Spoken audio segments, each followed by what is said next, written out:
Vamos a hablar el día de hoy, la guía clínica del diagnóstico y tratamiento de hipertensión pulmonar. El objetivo es que, pues bueno, después de esta plática, de esta revisión breve de una guía extensa de un tema que suele ser complicado, pues por ejemplo las preguntas que se hicieron ahorita sea más fácil poderlas contestar y que sea para todos más provechoso y entendamos mejor el tema. Le agradezco a Cristian por haberme ayudado a la realización de esta presentación para las revisiones finales. Y bueno, el temario del día de hoy para esta sesión, vamos a hacer una introducción, le vamos a definir de manera hemodinámica la hipertensión pulmonar, la epidemiología y los factores de riesgo, como también el diagnóstico de hipertensión pulmonar.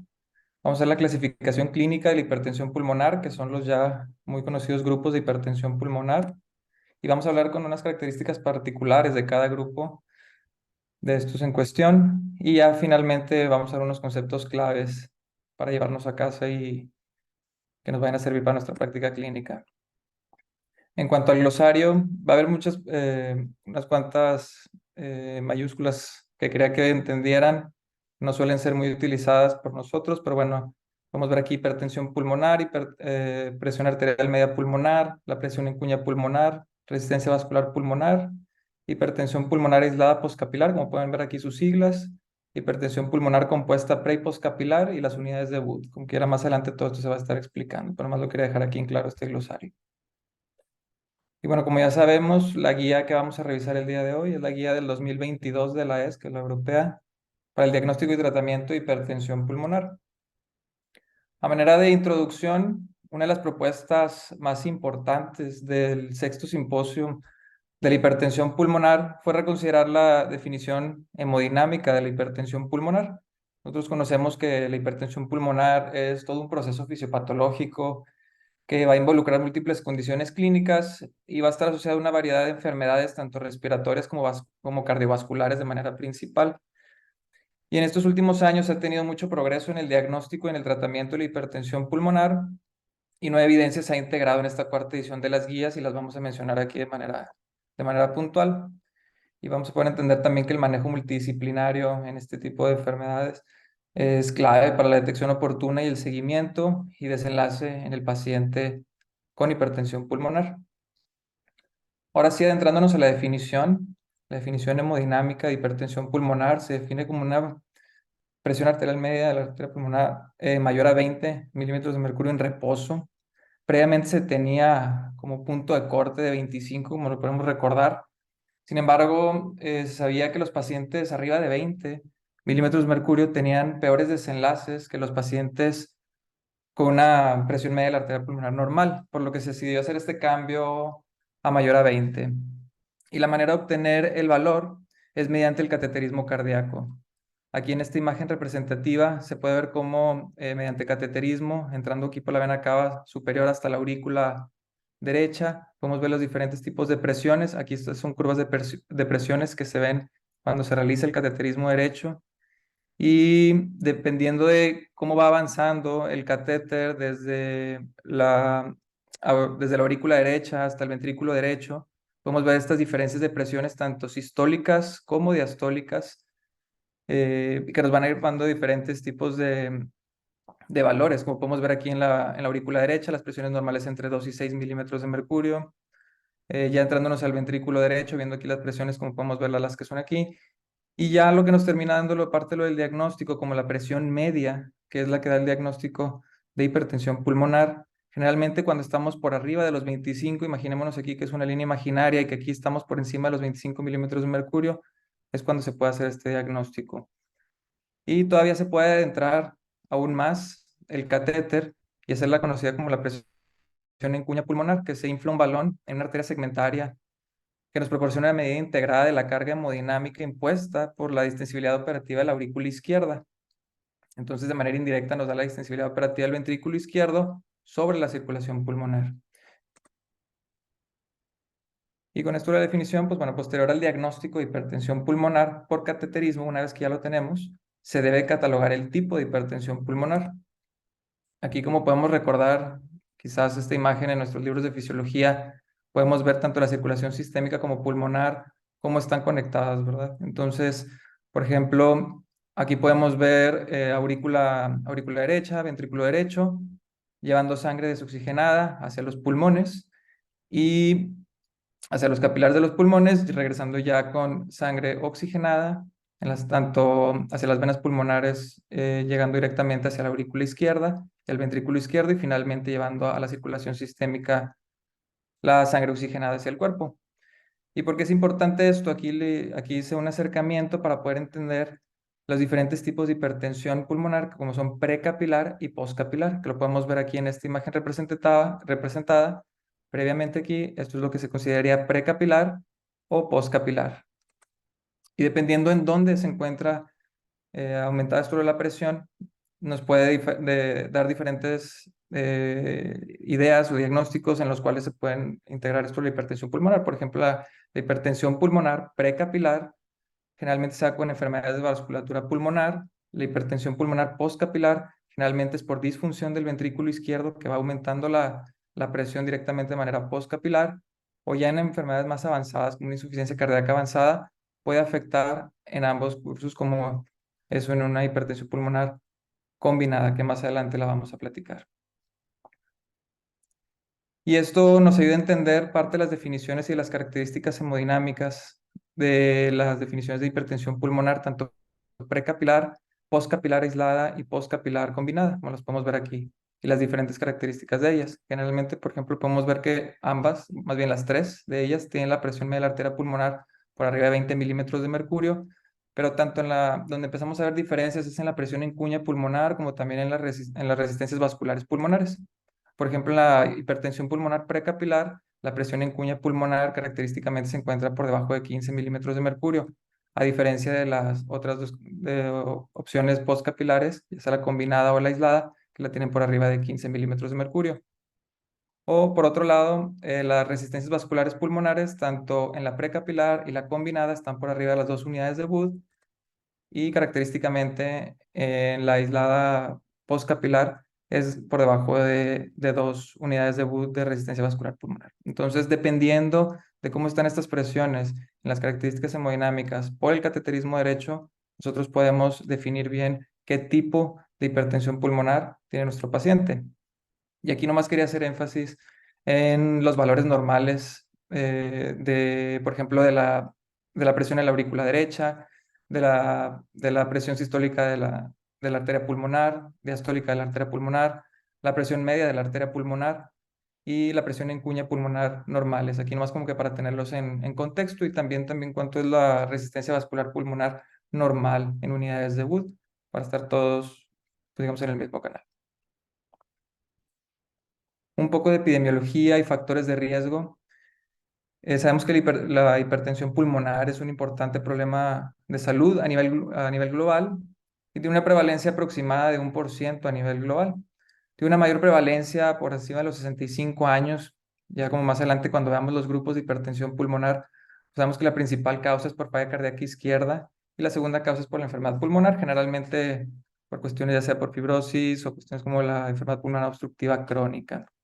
E independientemente de la causa de la hipertensión pulmonar, pues hay un aumento en la mortalidad. Y la guía nos menciona que también tenemos que tener en cuenta que en ciertos países de desarrollo, también las enfermedades infecciosas como la esquistosomiasis o el VIH representan un papel importante, pero poco estudiado. Y aquí podemos ver en esta gráfica cómo, ya sea una congestión pulmonar, en hipertensión pulmonar postcapilar o en una enfermedad pulmonar vascular, conforme va aumentando la presión media de la arteria pulmonar, la mortalidad va aumentando, que es lo que se ha visto. Y eventualmente, conforme aumenta la presión media de la arteria pulmonar y la resistencia vascular pulmonar, todo esto nos va a terminar llegando a una insuficiencia cardíaca derecha. Empiezan a ver los problemas de la hipertensión pulmonar. En cuanto al diagnóstico de hipertensión pulmonar, hay dos principales objetivos para el diagnóstico y que creo que nos llevemos todos. Primero es tener una sospecha clínica de hipertensión pulmonar, tenerlo en mente para poder tener una referencia oportuna a un centro especializado y se pueda realizar todo el abordaje diagnóstico, y también identificar las dos principales causas que suelen ocasionar esto, que ya es por falla cardíaca izquierda y o enfermedad pulmonar. La presentación clínica generalmente va por una disfunción ventricular derecha relacionada con el ejercicio en las etapas iniciales de la enfermedad. Y el síntoma cardinal, y lo puntualizan mucho en la guía, es la disnea progresiva que va aumentando hasta los mínimos esfuerzos. Dependiendo si el diagnóstico se hace en una etapa temprana o tardía, que más adelante vamos a ver que generalmente se hace como después de los 2 años, iniciando los síntomas, son los síntomas que el paciente puede presentar. Generalmente inician con una disnea de esfuerzos, fatiga, vendopnea, que es la disnea al inclinarnos hacia adelante, palpitaciones, hemoptisis, y conforme va aumentando y va progresando la hipertensión pulmonar sin dar tratamiento, se empiezan a dar síntomas ya menos frecuentes, pero ya más relacionados a la dilatación, por ejemplo, de la arteria pulmonar, como puede ser dolor torácico, disfonía y, y otros tipos así ya como de sus patologías principales de base que les están ocasionando la hipertensión pulmonar, se empiezan a complicar. Entonces, generalmente son las presentaciones clínicas que solemos tener, independientemente de la causa de que le está ocasionando la hipertensión pulmonar. Y hay ciertos signos sugestivos de hipertensión pulmonar que nos pueden hacer pensar en esto, en este diagnóstico, que por ejemplo son los signos de hipertensión pulmonar como son la exploración física de una cianosis central o periférica, un S3 audible, un soplo sistólico tricuspidio o diastólico de insuficiencia pulmonar. Tenemos otros que nos pueden sugerir a causas diferentes de hipertensión pulmonar que nosotros podemos estar buscando para ver qué grupo de hipertensión pulmonar pudiera acercarse a nuestro paciente, como si vemos acropaquia en nuestro paciente, pues nos inclinamos más a una enfermedad pulmonar, como si también tiene crepitantes, sibilancias o soplos, que pudiera tener un componente mixto o que haya tenido ya previamente una trombosis venosa profunda y nos haga pensar en una enfermedad pulmonar tromboembólica crónica. Y por otro lado también podemos tener tanto signos de falla cardíaca, ya sea congestiva o signos de falla cardíaca más bien expulsiva del otro lado, como puede tener datos de congestión, de ingurgitación yugular, distensión abdominal, hepatomegalia y ascitis y edema periférico. Y los otros signos de falla cardíaca derecha, no tanto como tal congestiva, sino más bien de tipo sistólico, serían la cianosis periférica, mareos, palidez, extremidades frías y llenado capilar prolongado. Entonces podemos ver que son muchos signos y síntomas que podemos tener en nuestros pacientes con sospecha de hipertensión pulmonar. Como podemos ver, son inespecíficos, pero tenemos que tenerlos en cuenta de que así es como el paciente puede llegar a presentarse dependiendo del grupo de hipertensión pulmonar. En cuanto a los estudios que se pueden llegar a hacer, el electrocardiograma nos puede aumentar la sospecha diagnóstica y dar mucha información pronóstica al paciente. Sin embargo, tenemos que tener claro que un electrocardiograma normal no excluye el diagnóstico de hipertensión pulmonar, solamente nos orienta.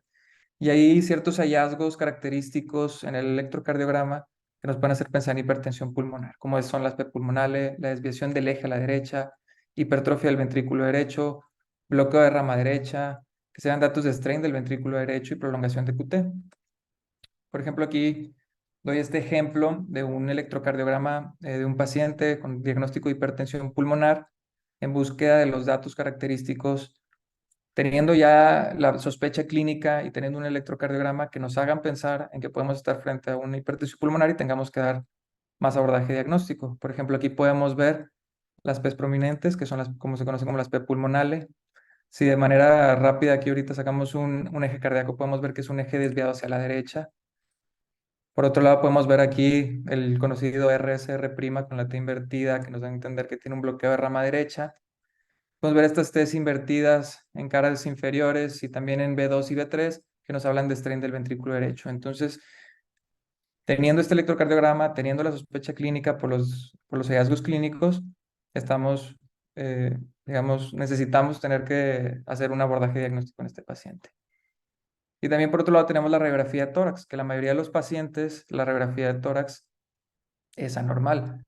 Sin embargo, igual que el electrocardiograma, una radiografía de tórax normal no nos va a excluir el diagnóstico de hipertensión pulmonar. Y hay muchos datos que nos pueden hacer pensar en la hipertensión pulmonar de manera indirecta, dependiendo del grupo de hipertensión que tiene el paciente. Como podemos ver, datos de signos de hipertensión pulmonar como agrandamiento del corazón del lado derecho, agrandamiento de la arteria pulmonar, una silueta cardíaca en botella de agua, que lo llaman, o también signos de falla cardíaca izquierda congestiva, como son las líneas de Beckerli, el derrame pleural o dilatación ventricular izquierda. Y por otro lado, los signos de enfermedad pulmonar, como es el aplanamiento de los semidiafragmas y la disminución del volumen pulmonar. Si vemos, podemos ver cómo Generalmente siempre estamos buscando nuestras dos principales causas de hipertensión pulmonar, sea de origen cardíaco o sea de origen pulmonar, ya sea por electrocardiograma o también como lo vemos por la radiografía.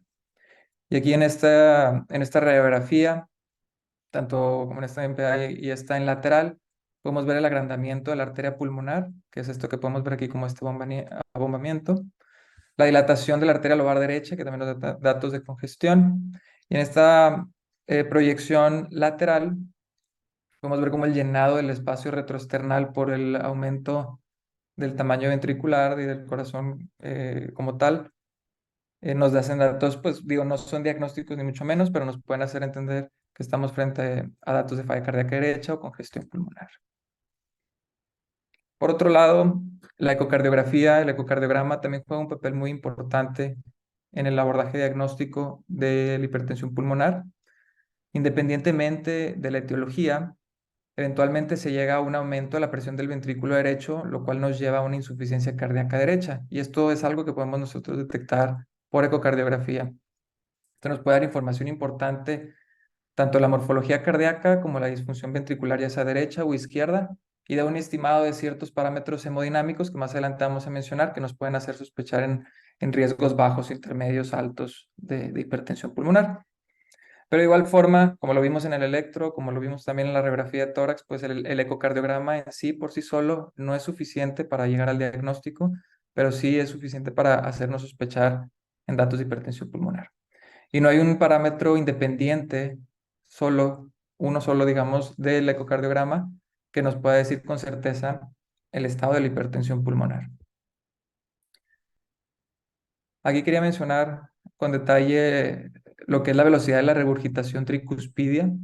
Como podemos ver aquí en este ecocardiograma, aquí siendo la aurícula derecha, el ventrículo derecho, cómo podemos tener este jet de regurgitación tricuspidia en donde se está regresando la sangre hacia la aurícula derecha por una disfunción tricuspidia. Y eso es algo que se puede medir, se pone un ecodoppler a color y se hace una medición en tiempo y se puede dar un valor numérico a esta regurgitación tricuspidia.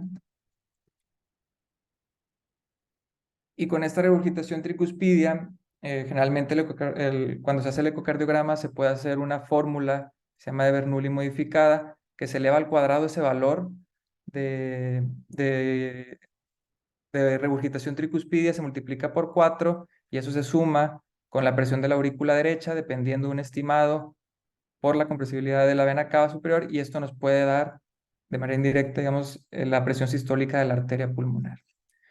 ¿Y por qué le doy énfasis a la velocidad de regurgitación tricuspidia y esto?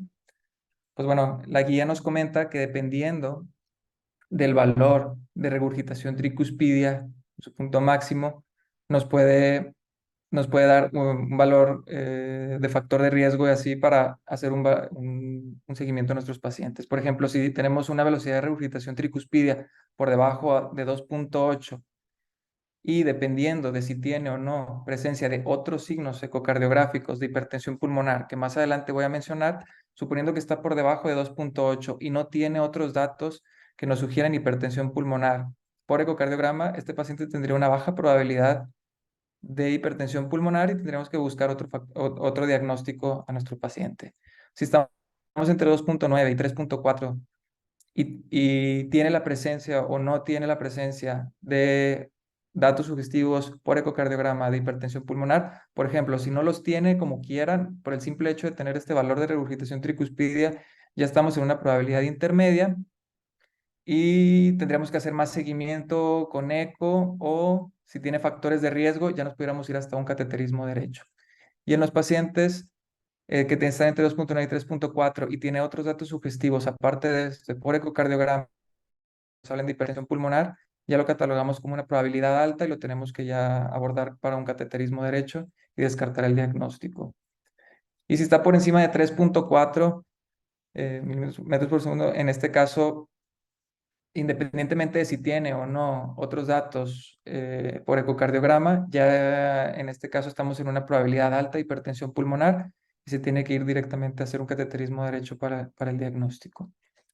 Y cuando mencionaba los otros hallazgos ecocardiográficos, son todos estos los que nos menciona la guía. Por ejemplo, en este eje paraesternal largo, que tenga también de igual forma un ventrículo derecho agrandado, que en el eje de 4 cámaras podamos ver una dilatación del ventrículo derecho, en el eje parasternal corto, que se vea, le llaman como en forma de D del ventrículo izquierdo, esto porque el ventrículo derecho empieza aplana el septum interventricular, que tenga la distensibilidad de la inferior de la vena cava inferior con no se colapse bien, digamos, la vena cava inferior, que nos dé a entender que hay datos de falla derecha.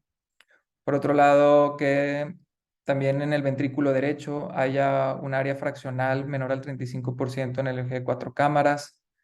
Lo que habíamos mencionado también, por ejemplo, lo de la regurgitación tricuspidia mayor a 2.8, estimando la presión de la aurícula derecha, dependiendo de que tanto se colapsa la vena cava inferior, y con esto podemos sacar la presión sistólica de la arteria pulmonar y nos puede dar, por un lado, otros datos característicos. Entonces aquí el punto de este slide es que podemos ver que hay muchos otros datos que no necesariamente son diagnósticos, pero que dependiendo de cómo nos salió nuestro flujo de regurgitación tricuspidia y teniendo alguno otro de estos, pues nos hacen sospechar a que tenemos que estudiar más al paciente y pueden llegar a ir directamente a cateterismo derecho para el diagnóstico. Hay otros estudios diagnósticos que más adelante también voy a mencionarlo dependiendo de cada grupo de hipertensión pulmonar en el que estemos. Por ejemplo, el scan de ventilación-perfusión, que este se recomienda en el abordaje diagnóstico en los pacientes en los que es de hipertensión pulmonar grupo 4, que es la conocida como tromboembólica crónica, y tiene un valor predictivo negativo del 98%. Entonces, en ese grupo en particular, es muy importante este estudio.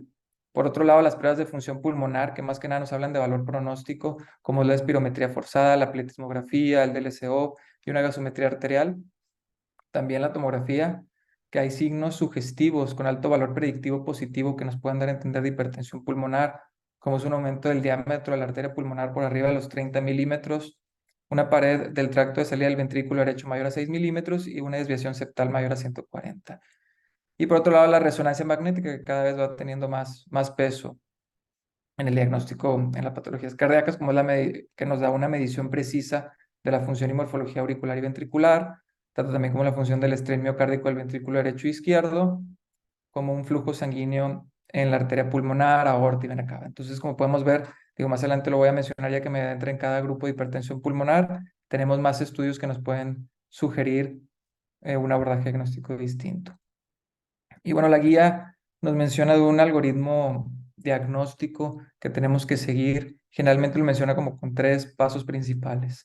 Primero tenemos que tener una sospecha del diagnóstico para poder tener posteriormente una detección y poderlo confirmar. Y con esto lo menciona la guía de que primero tenemos que tener la sospecha. Si no hay sospecha, pues no se va a pensar en el diagnóstico y no se va a buscar dirigidamente y nunca se va a confirmar ni mandar al paciente a un centro especializado para que se pueda hacer el diagnóstico más oportuno. Entonces, una vez que tenemos una sospecha de caso, dependiendo de del examen físico, de la historia clínica, de datos en el electrocardiograma y estudios de laboratorio o saturación de oxígeno, sospechamos este caso y nos podemos dividir por 2 lados, como decíamos siempre, las principales 2 causas, ya sea pulmonar o cardíaca. Si en dado caso pensamos que va más del lado pulmonar, esta hipertensión pulmonar, pedimos pruebas de función pulmonar y las que habíamos mencionado previamente. Y por otro lado, si pensamos que es por el lado cardíaco, se hace una valoración con ecocardiograma, por ejemplo, y se busca una referencia rápida en caso de que así se considere. En caso de que la probabilidad sea alta por ecocardiograma, con lo que habíamos mencionado previamente, hay que referirlo a un lugar, en un centro de atención en donde que sean especializados para la atención de la hipertensión pulmonar.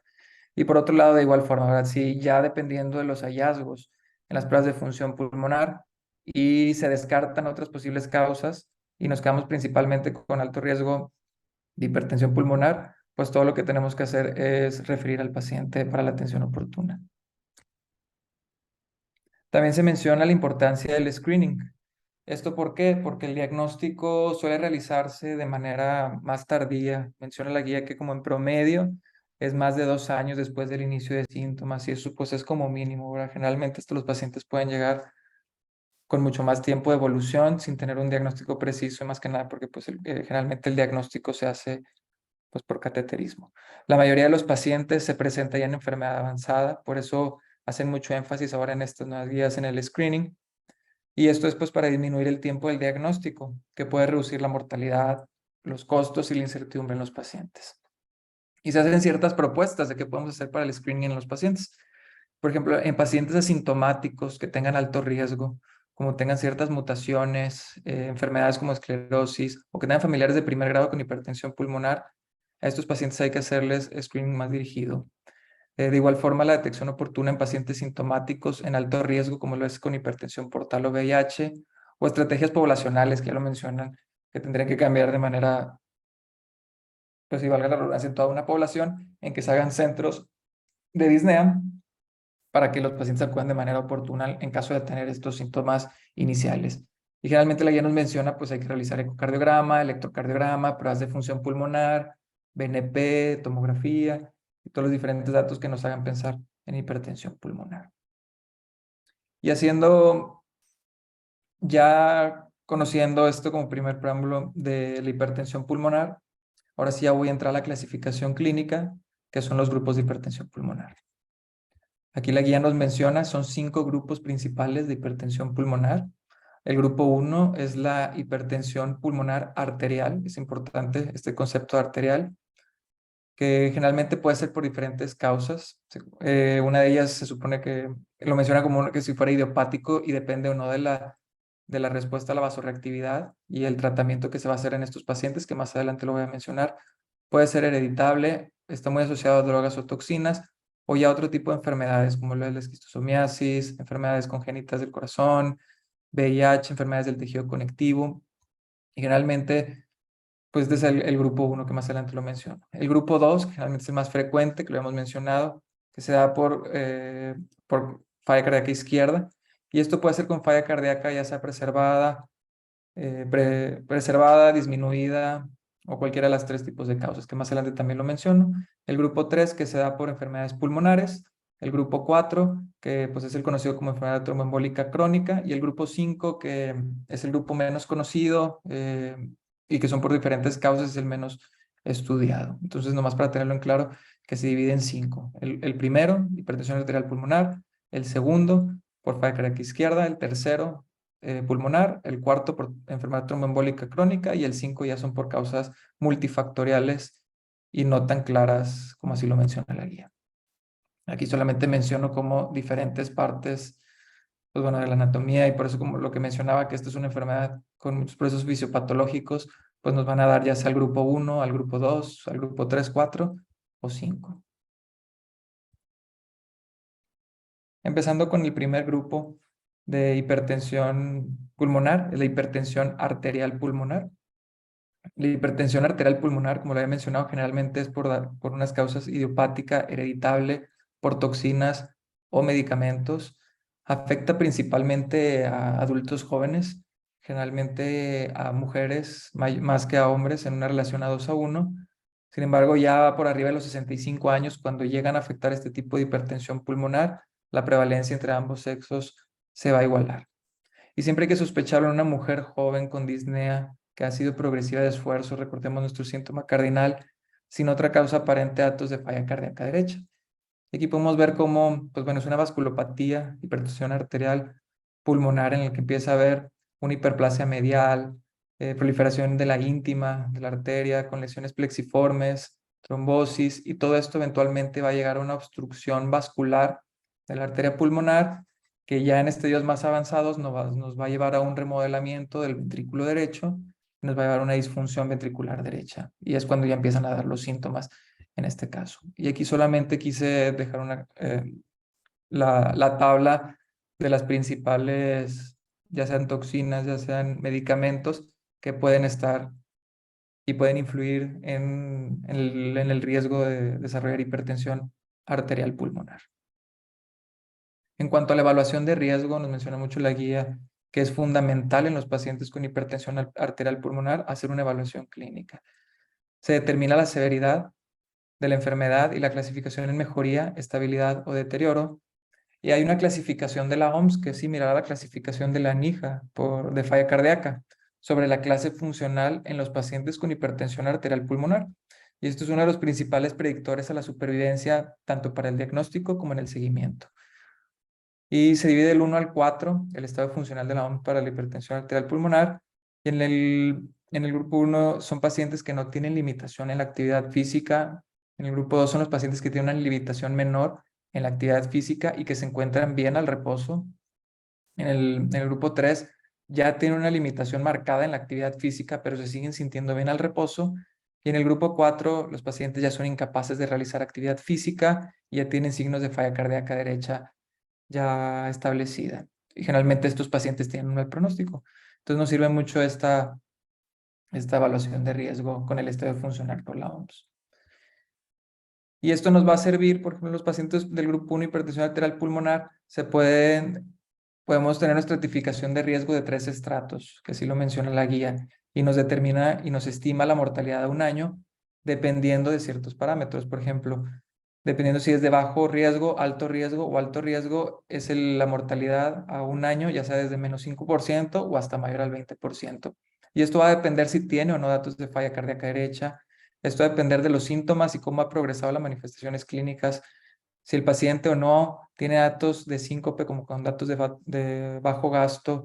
Nuestra clasificación de la OMS que ahorita mencioné, también esto nos da que tiene un factor pronóstico en los pacientes y diferentes marcadores como lo es el BNP, el ProBNP, hallazgos ecocardiográficos o por resonancia. Voy a directamente por cateterismo derecho, que no me voy a adentrar tanto a estos que son temas más técnicos, pero el punto aquí es poder entender que tenemos que estratificar a nuestros pacientes y dependiendo de todas estas variables, podemos nosotros estimar una mortalidad de un año y el riesgo de nuestro paciente. Y en la nueva guía, de igual forma, hay una nueva estratificación que lo mencionan como de 4 estratos, porque en la previa lo que ocasionaba es de que había como en el riesgo intermedio había mucho gap del riesgo intermedio y entraban muchos tipos de pacientes. Entonces se dividió el riesgo intermedio en bajo y alto. Y aquí principalmente depende también de nuestra clase funcional por la OMS, depende de cuántos metros pueden llegar a caminar en una marcha de 6 metros y también de nuestros valores tanto de BNP y ProBNP. Y dependiendo de nuestros valores, nosotros podemos estimar el riesgo de nuestros pacientes. Y aquí la guía nos menciona que recomienda la previa que les mencioné de la estratificación de riesgo. La previa, la de los 3 estratos, es recomendada al momento del diagnóstico. Y esta que es aquí, que es la de los 4 estratos, esta la recomiendan como seguimiento al paciente. Entonces la otra es para el diagnóstico y esta es cuando le estemos dando el seguimiento. Y aquí es no el seguimiento que se le tiene que estar dando a los pacientes con grupo 1 que se le hace el diagnóstico.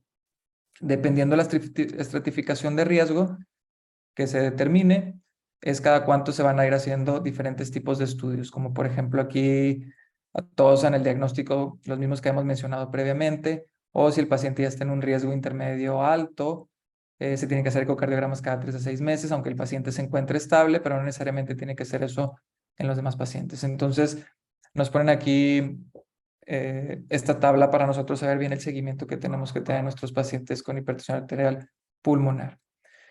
Y en el tratamiento exclusivamente, antes de tomar una decisión terapéutica, lo que se realiza es el conocido el test de vasorreactividad, que esto el objetivo es identificar los pacientes que son vasorrespondedores de forma aguda a medicamentos vasodilatadores. Y esto en caso de hacerlos podría dirigir el tratamiento a la administración de bloqueadores de los canales de calcio. Y principalmente esto solamente se recomienda de manera principal a los pacientes con hipertensión arterial pulmonar del grupo 1.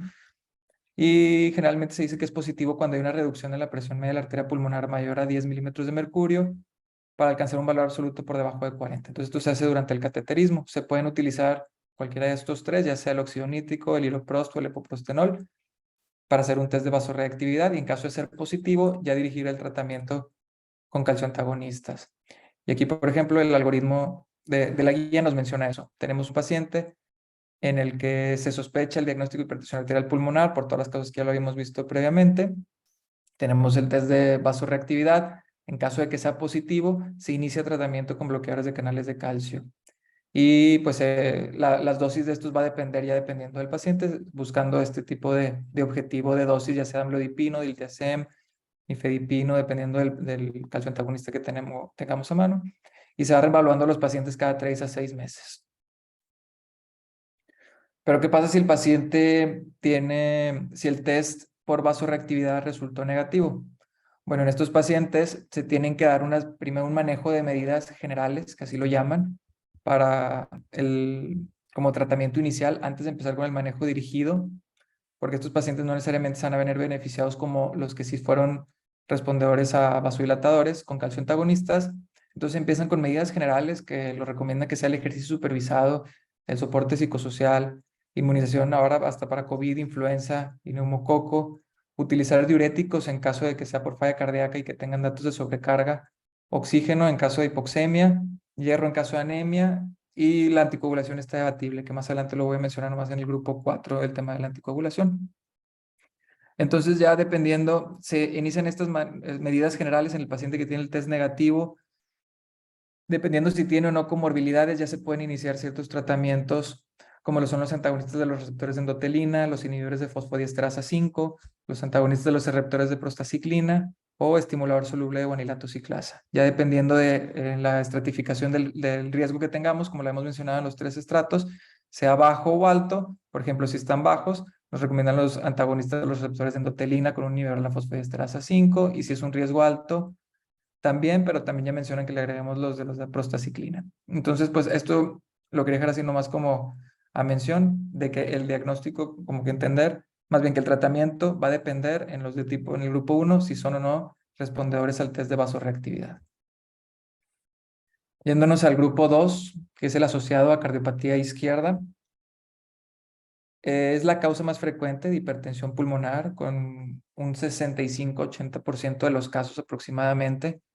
Generalmente se divide en dos grupos, como lo menciona aquí la guía, ya sea por falla cardíaca o enfermedad valvular.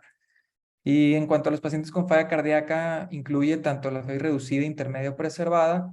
Y generalmente las enfermedades valvulares los menciona como si fuera la enfermedad aórtica, como estenosis aórtica o insuficiencia mitral. Y la manera en la que termina ocurriendo en estos casos de hipertensión pulmonar es que empieza a haber aumento en la presión de la aurícula izquierda, con disfunción en la aurícula izquierda, dando congestión pulmonar, que nos da haciendo vasoconstricción en los capilares pulmonares. Hay cambio en el remodelamiento y empieza a haber un strain del ventrículo derecho. Inicialmente los pacientes, digamos, es un fenotipo más ventricular izquierdo, pero al momento de ir progresando e ir cambiando las presiones, como lo podemos ver en el cateterismo, y teniendo ya sea una hipertensión pulmonar postcapilar aislada o ya combinada, eventualmente el fenotipo del paciente empieza a ser más como una falla ventricular derecha, y eso es cuando empieza a haber un desacoplo en el ventrículo derecho y en la presión arterial pulmonar, y es cuando empieza ya a haber más progresión de la enfermedad. Y recordando, pues bueno, nuestro esquema de fisiología, en los pacientes aquí generalmente estamos en el lado postcapilar. Como podemos ver, si es una disfunción ventricular izquierda, lo que vamos a ver más que nada es una hipertensión pulmonar postcapilar, que generalmente vamos a ver la presión arterial media pulmonar arriba de 20, y lo que había mencionado previamente, dependiendo si es combinada o aislada, son los hallazgos que nos podemos encontrar en las resistencias vasculares pulmonares.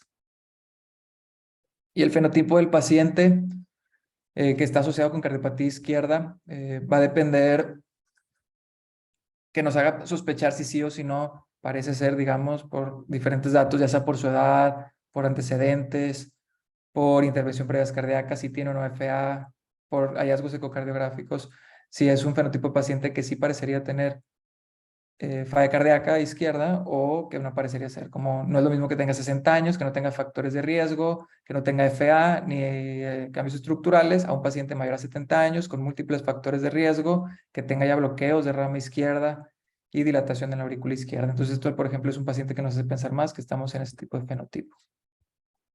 Y el tratamiento que se recomienda en estos pacientes en el grupo 2 pues es muy distinto al del grupo 1. En el del grupo 2 lo que se recomienda más que nada es optimizar el tratamiento de su condición de base. Y el cateterismo derecho se recomienda en los pacientes que tienen una regurgitación tricuspidia severa. Y como podemos ver aquí, los medicamentos que había mencionado previamente para la hipertensión arterial pulmonar del grupo 1 realmente no están recomendados en todos los casos en estos. Entonces el tratamiento más que nada se basa en la enfermedad de base y tenerla controlada. En el grupo 3, asociado a la enfermedad pulmonar, Frecuentemente está observado en los pacientes con EPOC, con enfermedad intersticial pulmonar, fibrosis y síndromes de hipoventilación, en el cual empieza a haber un remodelamiento en las vías aéreas, en el parénquima pulmonar y en la vasculatura pulmonar. Generalmente se divide en dos principales grupos, digamos, como es en hipertensión pulmonar del grupo 3, severo o no severo, o sin hipertensión pulmonar. Generalmente, afortunadamente, no es muy frecuente encontrarlos en el lado severo, y esto va a depender, dependiendo, vale la redundancia, a las resistencias vasculares pulmonares. Conforme van aumentando, esto lo vuelve más severo y los tiene en una hipoxemia más prolongada. Y los casos severos son infrecuentes, como les había mencionado, y la clínica de hipertensión pulmonar puede sobrelaparse con la enfermedad pulmonar. Eso también es importante tener claro. Y el diagnóstico principalmente se hace con ecocardiograma y los estudios complementarios, y no necesariamente se requiere cateterismo derecho en todos los pacientes, más que nada en los que sí van a entrar un protocolo de trasplante pulmonar. En el tratamiento recomendado, en los que sospecha enfermedad pulmonar, antes de lo del tratamiento, igual que en el grupo 2, lo recomendado es tener en control su enfermedad de base para tratar de que no se perpetúe más este daño. Y de igual forma, los medicamentos de hipertensión arterial pulmonar del grupo 1 no son muy recomendados en estos pacientes. Y en dado caso que se tenga la sospecha por ecocardiográfico, se tienen que interpretar en conjunto con unos gases arteriales, las pruebas de función pulmonar y un TAC pulmonar. En el grupo 4, este es debido a enfermedad tromboembólica crónica. Se define en pacientes sintomáticos con un mismatch en el scan de ventilación-perfusión, como lo había mencionado previamente, que tiene un valor predictivo negativo amplio, grande, con signos de coágulos crónicos, digamos, un paciente que previamente había tenido tromboembolia pulmonar y que lo dejaron en anticoagulación por más de 3 meses y que continúa teniendo datos por angiotac o por angiografía de que tiene datos de coagulopatía crónica. Y aquí podemos ver que dependiendo en dónde está la obstrucción o dónde está el daño, ya sea que sea proximal, más distal o hasta microvasculopatía, nos pueden dar este caso en particular de grupo 4. Y el algoritmo diagnóstico en el grupo 4, como ya lo había mencionado, el scan, ventilación, perfusión, en conjunto con un ecocardiograma, dependiendo de los resultados, nos pueden hacer pensar para hacer un cateterismo derecho, o que podamos confirmar directamente ya con los estudios previos de que si estamos frente a un caso de enfermedad tromboembólica crónica. Y el tratamiento en estos pacientes va a depender de en dónde está la obstrucción, porque en estos pacientes hay manejo quirúrgico que puede ser ya sea operable dependiendo de dónde nos encontremos. Como por ejemplo en los pacientes que tienen obstrucción proximal, puede haber un tratamiento con endarterectomía, o los que están un poco más distales, se puede hacer angioplastia con balón, o ya si son ya con microvasculopatía más distal, realmente es con puro tratamiento médico. Generalmente estos pacientes tienen que tener una anticoagulación de por vida, debido pues a la fisiopatología por la cual ocurre esto, y tienen que estar en ese caso. Y generalmente pues también, ya sea el tratamiento quirúrgico o no, y estos pacientes tienen que tener, cuando se hace un diagnóstico de tromboembolia pulmonar, se tiene que dar un seguimiento con angiotac pulmonar en todos los pacientes, idealmente cada 3 meses después del diagnóstico de tromboembolia pulmonar, para poder detectar este grupo de pacientes a tiempo. Y ya por último, el grupo 5, que es el grupo asociado a mecanismos no claros y multifactoriales, de manera muy breve nomás lo mencionaré. Se da generalmente por múltiples condiciones que pueden complicarse y o sobrelaparse con un involucro pulmonar vascular.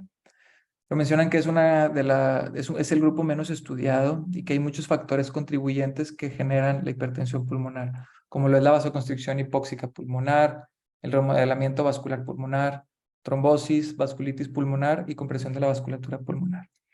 De igual forma, como en la gran mayoría de los casos de hipertensión pulmonar, pues el tratamiento se va a basar en el control de la enfermedad de base, las cuales pues pueden ser múltiples, como pueden ser múltiples desórdenes hematológicos como talasemia, esferocitosis, cuestiones autoinmunes, por otro lado, cuestiones sistémicas como lo es la sarcoidosis o la neurofibromatosis, desórdenes metabólicos como depósitos de glucógeno, y enfermedad renal crónica en hemodiálisis. O sea, ya son por cuestiones ya más multifactoriales y no van por una causa en particular, y la manera de evitar la progresión pues es tener la enfermedad de base lo más controlada posible. Y ya nomás para dejar unos cuantos mensajes clave después de esta sesión. Pues bueno, quedarnos con que la definición hemodinámica de hipertensión pulmonar cambió con una presión media de la arteria pulmonar eh, mayor a 20 milímetros de mercurio. La definición de hipertensión arterial pulmonar del grupo 1 implica una resistencia vascular pulmonar mayor a 2 unidades de Wood con una presión en cuña menor a 15. La principal causa de hipertensión pulmonar es la grupo 2, el falla cardíaca izquierda, y por otro lado, seguida del grupo 3, que es por enfermedad pulmonar. El algoritmo diagnóstico, recordemos, nosotros tenemos que siempre tener estos 3 puntos, que es tener una sospecha al diagnóstico. Si no lo sospechamos, nunca vamos a referir al paciente con tiempo y nunca se va a poder hacer la detección oportuna y mucho menos confirmar el diagnóstico por cateterismo. Entonces yo creo que estos 3 puntos son bien importantes al momento de valorar un paciente que tenga la sintomatología que previamente ya les mencioné y que tenga los factores de riesgo para una hipertensión pulmonar. La detección oportuna mediante screening puede cambiar el pronóstico. Yo creo que esto es algo que va a empezar a cambiar y las nuevas guías lo van a mencionar más, porque pues el diagnóstico se está haciendo de manera tardía, porque el diagnóstico suele ser multidisciplinario y se requieren un centro de atención especializado para esto. Y el síntoma cardinal es la disnea progresiva, hasta mínimos esfuerzos. Entonces también tenerlo claro siempre al revisar un paciente y tenerlo en mente.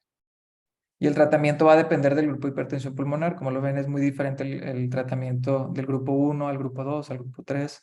Va a depender mucho de su patología de base o si realmente es una hipertensión arterial pulmonar del grupo 1, que se pudiera haber beneficiado de ciertos medicamentos, como lo mencioné. Y pues listo, creo que sí alcancé a tener. No sé si hay alguna duda, a lo mejor me fui un poquito rápido para lograr acabar con tiempo, porque es un tema un poco extenso. No sé si hay alguna duda o algo por comentar.